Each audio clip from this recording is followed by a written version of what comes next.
अंतिम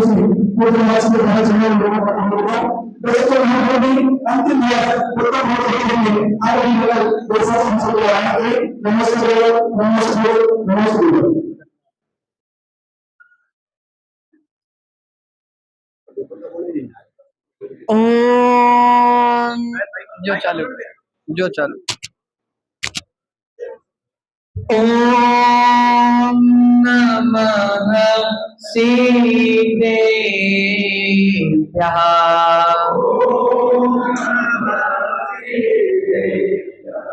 ओम नमः सिद्धेभ्यः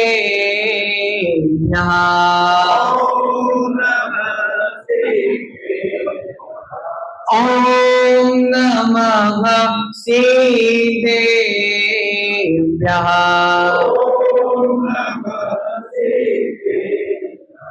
अक्षय भाई आज चतुर्दशी है, आधो का मौन व्रत है, आधो का मौन है आज। नमो हरिहंतायणं नमो सिद्धायणं नमो आयर्यायणं नमो वैचायणं नमो लोये सव्यसामूढम्।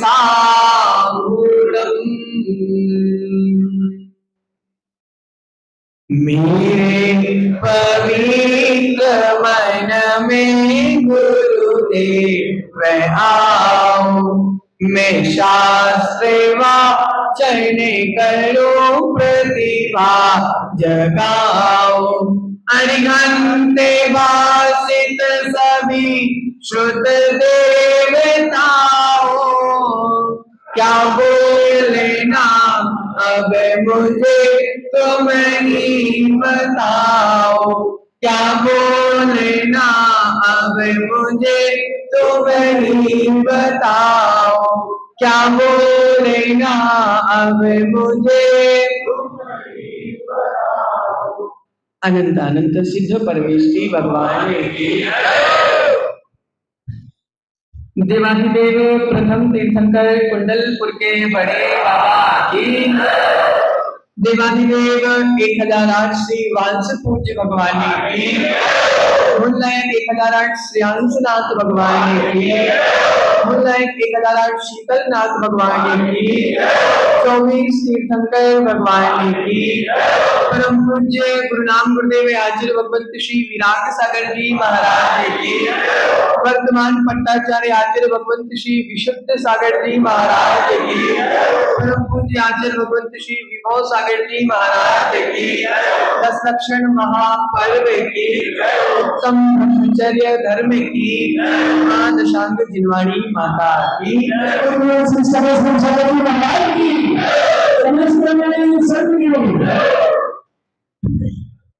प्रियतमन,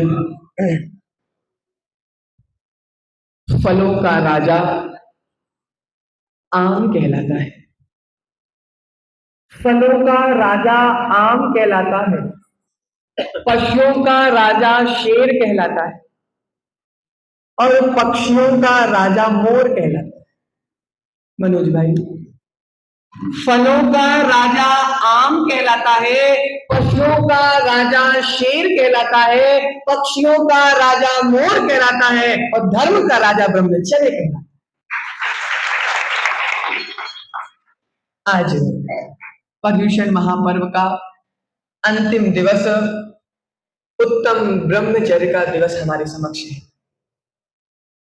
प्रियात्मन आचार्य भगवंत कहते हैं कि जहां जहां अशुभ परिणाम है, जहां जहां अशुभ भाव है और जहां जहां खोटे परिणाम है वहां वहां कुशील है। जहां जहां कुशील है वहां वहां अब्रह्म है और जहां जहां अब्रह्म है वहां वहां ब्रह्मचर्य नहीं है। लोगों ने ब्रह्मचर्य का मतलब कुछ अलग ही समझ के रखा है, लेकिन अक्षय भाई आचार्य भगवंत कह रहे हैं खोटे परिणाम ही अब्रह्म है, खोटे परिणाम ही कुशील है। चाहे वह क्रोध के रूप में हो, चाहे वह मान के रूप में हो, चाहे वह मायाचारी के रूप में हो, चाहे वह लोभ कषाय के रूप में हो, ये सब अब्रह्म है। आचार्य कुंद कुंद स्वामी कहते हैं, जो जो पर नारी को देखता है, जो जो पर नारी को देखता है, उसको ही अभी तक हम अब्रह्म मानते आए हैं। लेकिन भैया जो पर नारी के साथ पर पदार्थों को देखता है, वह सब अब्रह्म है। और जो जो केवल निज आत्मा को देखता है, वही सच्चा ब्रह्मचारी।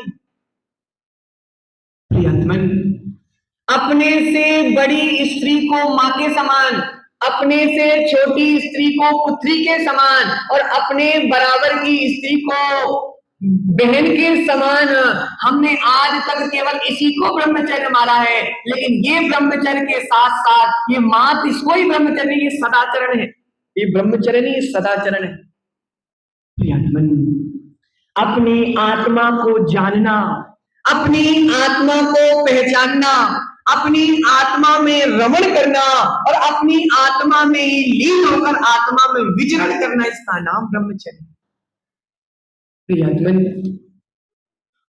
हम लाखों जीवों से लड़ करके, लाखों जीवों को आंखें दिखा करके, लाखों जीवन से लोगों से गाली दे करके, लाखों जीवों को दादागिरी बता करके उनको अपने सामने झुका सकते हैं। लेकिन ब्रह्मचर्य की महिमा ये है कि वह दूसरों के चरणों में नहीं, अपनी आत्मा के चरणों में व्यक्ति झुक जाता है।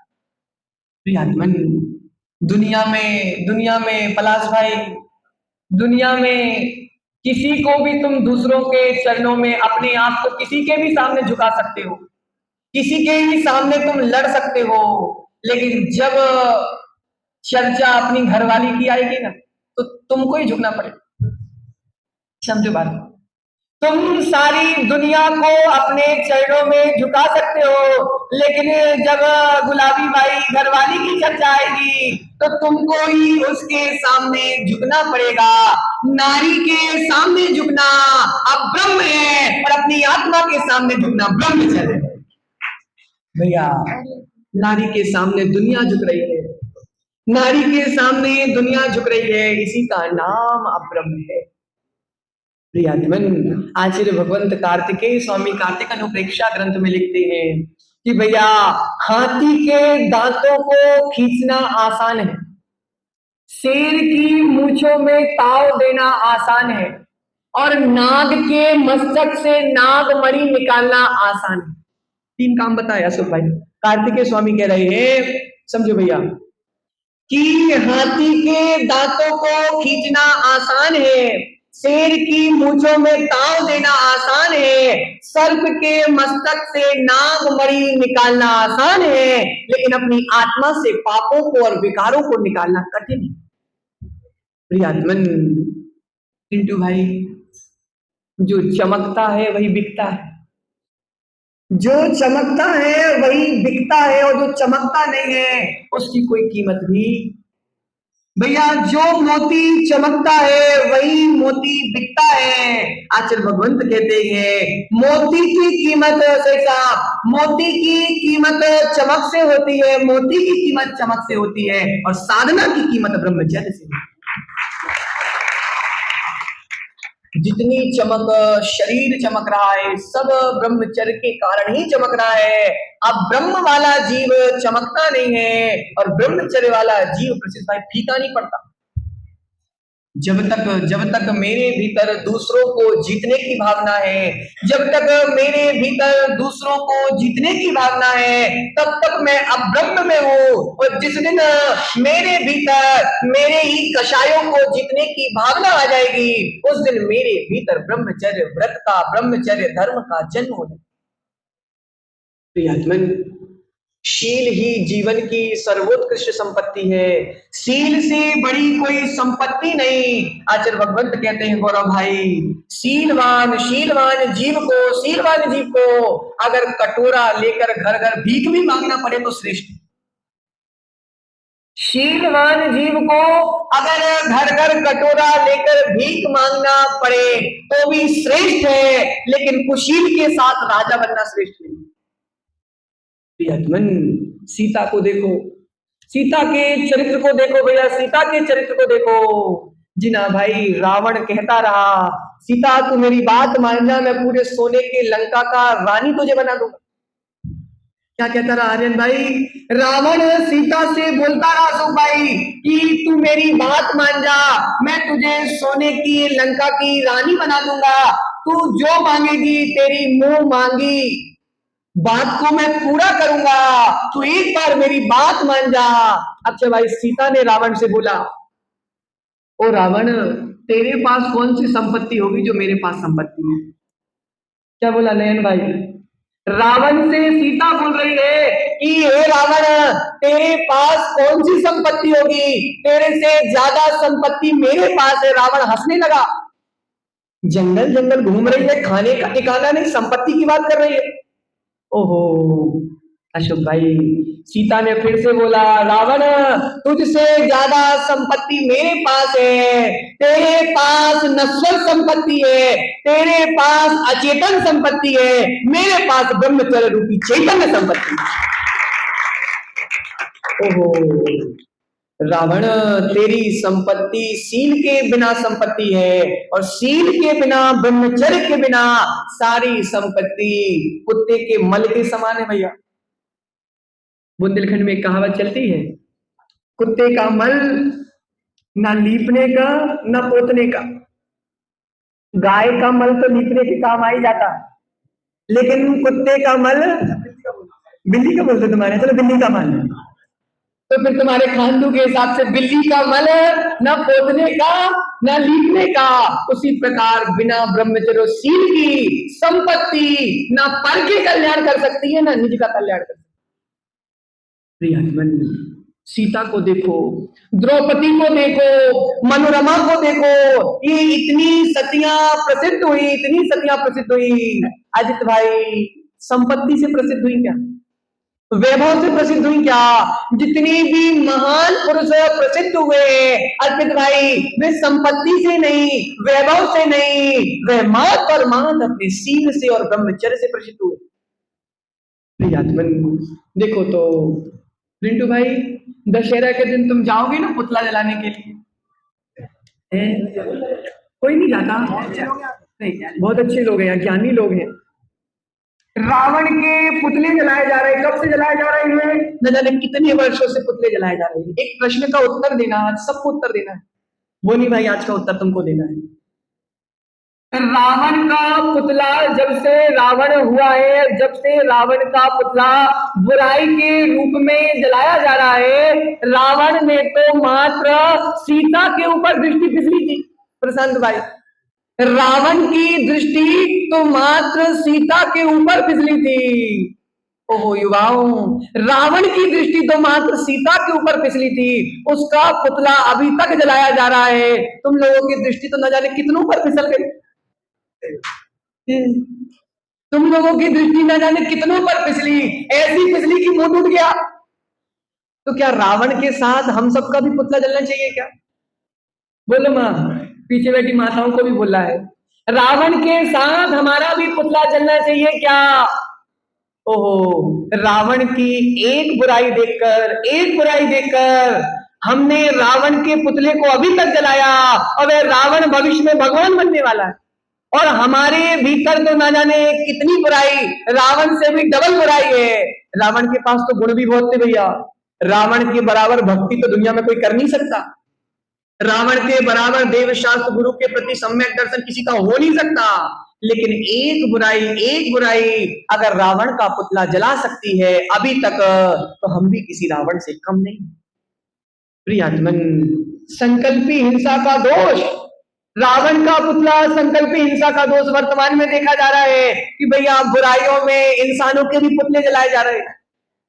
लेकिन भैया, ये पुतला जलाना संकल्पी हिंसा का दोष लग रहा है, संकल्प पूर्वक दोष लग रहा है, तुमको साक्षात संगी पंचेंद्रिय मनुष्य को जलाने का दोष लग रहा है।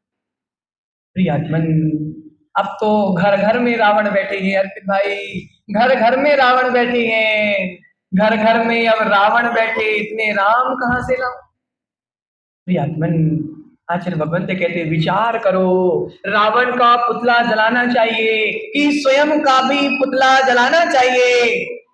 बंधुओं, हमने जीवन भर दूसरों की बुराई देखी, सेठ साहब जिनवाणी कहती है जहां जहां जहां जहां दूसरों की बुराई देखने के भाव है और दूसरों को सुधारने के भाव है, वहां वहां अब्रह्म है, और जहां जहां स्वयं को सुधारने की बात है वही वही ब्रह्मचर्य।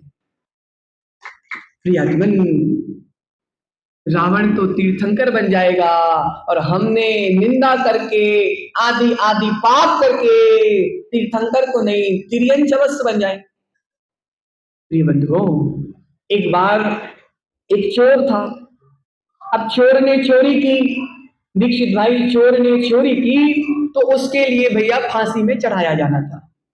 अब एक रूल होता है फांसी में चढ़ाने का कि फांसी में चढ़ाने से पहले उसकी अंतिम इच्छा पूछी जाए, ठीक है ना। तो अब चोर को फांसी में चढ़ाना था और राजा ने उससे पूछा कि भैया तू अपनी अंतिम इच्छा बता दे। तो चोर ने बोला अक्षय भाई कि मैं फांसी में लटकने तैयार हूं, लेकिन मुझे फांसी में एक ऐसा व्यक्ति चढ़ाएगा जिसने जीवन में कभी डाका ना डाला हो। मुझे फांसी में कोई ऐसा व्यक्ति चढ़ाएगा जिसने कभी चोरी ना की हो, और मुझे फांसी में ऐसा व्यक्ति चढ़ाएगा जिसने कभी जीवन में व्यभिचार ना किया हो। क्या शर्त रखी भैया? जिसने कभी चोरी ना की हो, डाका नहीं डाला और व्यभिचार ना किया हो, ऐसा व्यक्ति ही मुझे फांसी में चढ़ाएगा। राजा ने बोला ठीक है। राजा ने बोला कोतवाल को बुलाया जाए। कोतवाल को बुलाया कि भैया तुम तो बहुत ईमानदार हो, तुम्हें आज फांसी में चढ़ाना है। कोतवाल ने बोला राजा मैं तो 2 नंबर का काम करके तुम्हें जीवन भर से ठग रहा हूं। आउट हो गया कोतवाल। अब कोतवाल के बाद बोला भैया मंत्री जी को बुलाया जाए, मंत्री जी तो ईमानदार है। मंत्री जी ने बोला कि राजन मैं तो तुम्हारे कोष से अपना कोष भर रहा हूं, तुम्हारी संपत्ति का पूरा पूरा फायदा तो मैं ही उठा रहा हूं, तुमको ही पता नहीं चल रहा। ओह, मंत्री जी भी आउट हो गए। अब आया पुरोहित का नंबर कि भैया पुरोहित जी तुम तो पंडित हो, तुम तो ईमानदार हो, तुम चढ़ा दो फांसी में।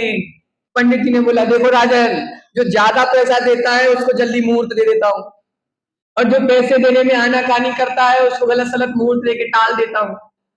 ओहो, देखो भैया कोतवाली भी आउट हो गया, मंत्री भी आउट हो गया और पुरोहित भी आउट हो गया। अब नंबर आया राजा का। अब राजा से बोला राजा हम तो बेईमान है, तुम तो ईमानदार हो। राजा ने बोला भैया मैं तो जीवन भर से प्रजा को ठगता आया हूं और अभी तक ठगता आ रहा हूं, मैं कैसे ईमानदार हो सकता हूं। चोर ने बोला राजन जब तुम्हारा कोतवाल चोर है, तुम्हारा मंत्री चोर है, तुम्हारा पुरोहित चोर है, तुम स्वयं चोर हो, तो मैंने ऐसी कौन सी चोरी कर दी जो मुझे अकेले को फांसी हो रही है? देखो फांसी तो फिर सबको साथ में होना चाहिए। राजा ने शर्म से मस्तक झुका लिया। उस दिन से राजा ने संकल्प ले लिया, देखो भैया दूसरों के दोषों को देखने से पहले, दूसरों को दोषों को देखने से पहले मनोज भाई निज के गिरवान में झांक कर देखो। दूसरों की बुराइयां निकालने से पहले निज की बुराइयां को देखो। अगर तुम उससे श्रेष्ठ हो तो तुम उसकी बुराई निकाल सकते हो, और अगर तुम श्रेष्ठ नहीं हो तो तुम्हें उसकी बुराइयां निकालने का कोई अधिकार भी नहीं। प्रियतमन, आचार्य कहते हैं खाली मुट्ठी से, खुली मुट्ठी से चोरों की गिनती बहुत कम है, लेकिन बंद मुट्ठी के चोरों की गिनती बहुत ज्यादा है। समझो जीना भाई, खुली मुट्ठी के चोरों की गिनती कम है, बंद मुट्ठी के चोरों की गिनती ज्यादा है। किसी ने छोटा सा दोष क्या कर दिया, किसी ने छोटी सी त्रुटि क्या कर दी, नैन भाई तुमने माइक लेके पूरे खानदू कॉलोनी में बोल दिया। समझो भैया, छोटी सी गलती किसी ने क्या कर दी, तुमने वह बात को पूरे खानदू कॉलोनी में बोल दिया, ओ बदनाम कर दिया। लेकिन तुमने निज को नहीं देखा कि जिसको तुमने बदनाम किया है उससे डबल बुराइयां तो मेरे अंदर बैठी हुई। प्रियतमन, इसलिए उत्तम ब्रह्मचर्य धर्म यही कहता है दूसरों से पाप हुआ है तो भैया सच्चा सम्यक दृष्टि उस पाप को ढाक करके उसको पुनः सच्चे मार्ग में लगाने वाला होता है, ना कि माइक में उसकी बुराई करने वाला। प्रिय बंधुओं, दूसरों के पाप को देखना ही अब्रह्म है और स्वयं के पापों को देखना ही ब्रह्मचर्य है। मुनि तो कोई भी बन सकता है। जिन्हें भाई मुनि बनना है क्या? बनना है। फिर साहब 80 साल के हो गए, गिने चुना जीवन बचा हुआ है। मुनि बनना है क्या? मुनि तो सब बनना चाहते हैं, लेकिन बन सब नहीं पाते। समझो अशोक भाई, मुनि तो सब बनना चाहते हैं, लेकिन सब मुनि बन नहीं पाते, क्योंकि तन से नंगे तो सब हो सकते हैं, लेकिन मन से नंगे सब नहीं हो पाते। समझो बात, तन के नंगे सब हो सकते हैं, मन के नंगे सब नहीं हो पाते। ऊपर से वेश धारण सब कर लेते हैं, लेकिन भीतर से ब्रह्मचर्य का वेश दुर्लभ मनुष्य ही धारण कर पाते हैं। इसलिए बंधुओं, ब्रह्मचर्य की महिमा अत्यंत दुर्लभ है। ब्रह्मचर्य ही व्रतों का राजा है, ब्रह्मचर्य ही नियमों का राजा है, ब्रह्मचर्य ही संयम का राजा है। जिसके जीवन में ब्रह्मचर्य आ जाता है, उसका जीवन धीरे धीरे मोक्ष मार्ग की ओर प्रगति को प्राप्त हो जाता है। इसलिए मन के पाप को मिटाना है, क्योंकि मन में पाप होता है तो तन में पाप आ जाता है, और मन में पाप नहीं होता है तो तन में भी पाप नहीं होता है। तो याद मन, जिन जिनके कपड़े ढीले नहीं हो रहे, जिन जिनके कपड़े छूट नहीं रहे हैं, इसका मतलब है कि अभी तुम्हारा मन वासनाओं से लिप्त है। तुम्हारा मन अभी काम वासनाओं से लिप्त है। जिस दिन तुम्हारा मन नंगा हो जाएगा, प्रशांत भाई, बाहर से नंगे होने में तुमको समय नहीं लगेगा। इसलिए उत्तम ब्रह्मचर्य धर्म यही कहता है, ब्रह्मचर्य अपनी ब्रह्म अर्थात अपनी आत्मा में ही विचरण करना, पर से दूर होकर निज के प्रति दृष्टि को लाना और निज का ही कल्याण करना। इसी मंगल भावना के साथ परम पूज्य आचार्य भगवंत गुरुवर विराट सागर जी महाराज की उत्तम ब्रह्मचर्य धर्म की